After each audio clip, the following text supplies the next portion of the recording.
Have you ever experienced a major transition in your life? Perhaps it was moving home, getting married, or welcoming a child into the world. It goes without saying that most people experience major transitions in their lives that require them to let go of the past and move on to the next season. For a third culture kid, however, these transitions happen on a highly frequent basis, to the point that letting go becomes the norm and holding on feels surreal, if not impossible. Every season is held with a light touch, enjoyed for the moment before being released.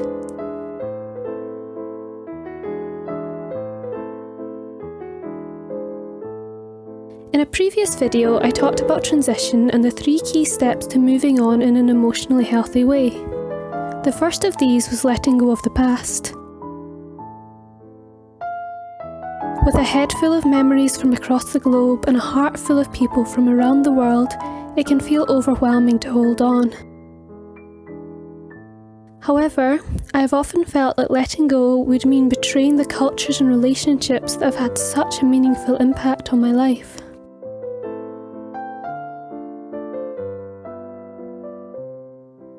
Some third culture kids choose to cut ties and move on quickly to spare the struggle of trying to maintain long distance connections.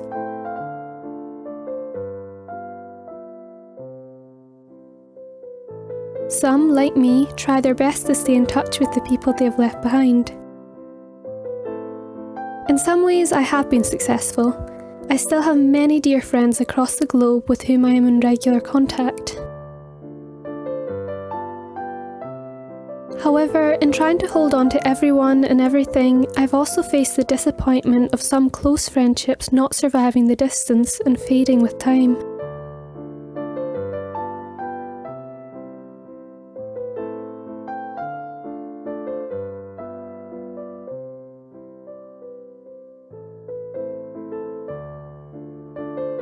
For the friends that I still maintain contact with, I've had to face the fact that our friendship will never fully be the same as it was in the country and season where we met.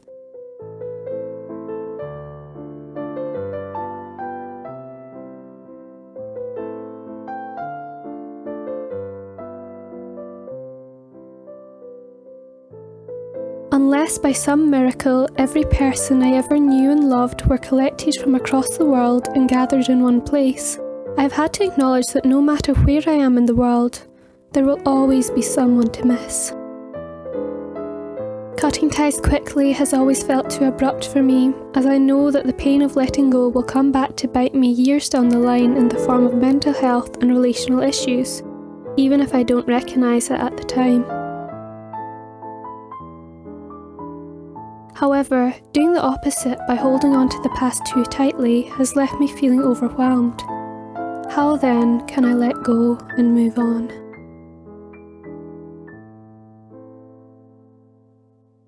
The answer to this question came to me through the process of decluttering and organising.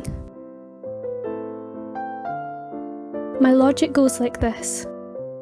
The item which reminds me of a person from another country in a past season is one of my few remaining connections with them. It feels like to let go of the item would mean letting go of the person or the memory of them. However, I know that having too many physical items crammed into the nooks and crannies of my room overwhelms my living space.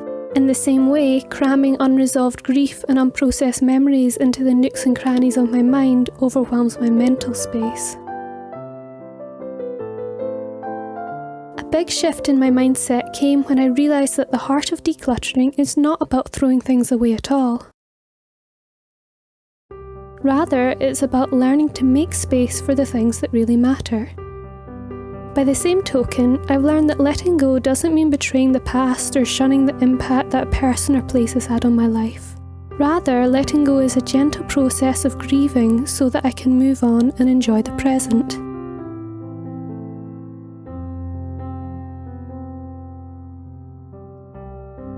Much like decluttering, this process is not always easy. Emotions and memories may rise to the surface that you didn't even know were there, and it will take time, patience, and self-compassion to sift through them. I found that going through my sentimental items box in particular served as a wonderful analogy in this gentle process of letting go. As I picked up each item, I held it in my hand and allowed myself to remember the person and memory associated with it, before carefully deciding where it would fit best in my life.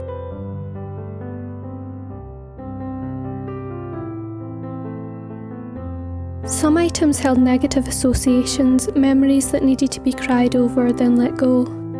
The physical act of placing this kind of item into a trash bag gave a sense of release and was a sign to my soul that I was making a choice not to hold on to the painful memories any longer.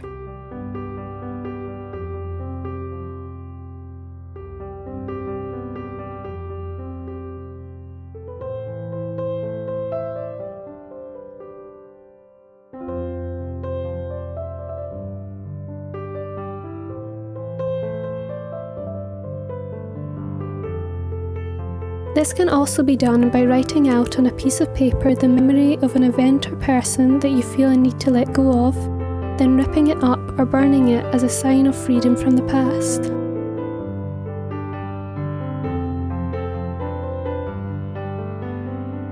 For other items, memories and relationships, you may want to hold on to them but are not sure how they will continue to fit into your current life. For these, I thought of ways to honour them, either by repurposing them or immortalising them. For old cards, I like to cut them up to make new cards. I recently received a beautiful handmade card from a friend that she made out of a card I had given her many years ago. It was so precious to receive it, knowing that it now holds a double significance, both as a lovely card from a dear friend and as a reminder of many years of friendship.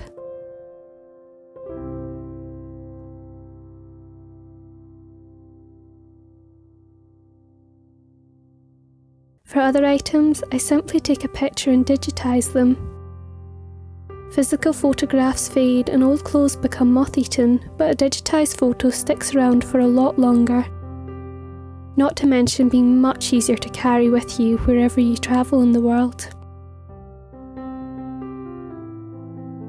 Another common piece of advice I've heard in decluttering forums is to take photos of sentimental items and store them in a book with captions for each item.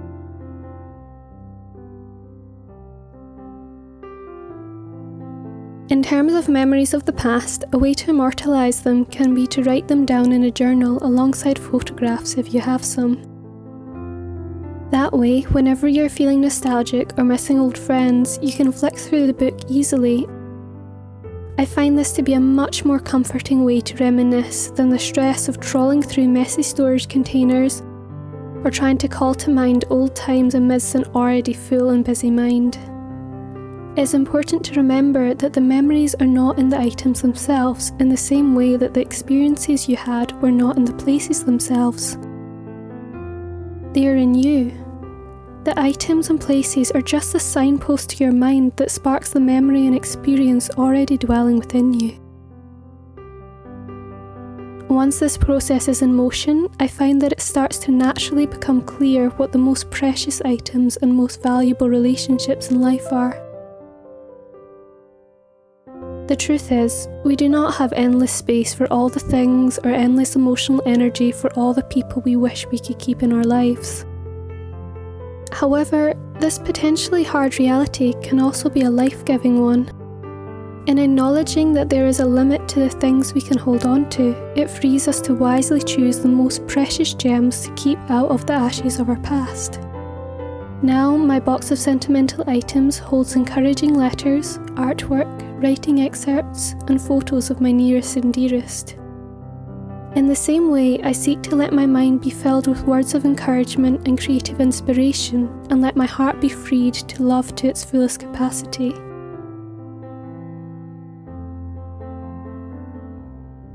I believe that this balance between holding on and letting go is summed up beautifully by King Solomon in the book of Ecclesiastes. There is a time to weep and a time to laugh, a time to mourn and a time to dance, a time to cast away stones and a time to gather stones together, a time to embrace and a time to refrain from embracing, A time to seek and a time to lose, a time to keep and a time to cast away.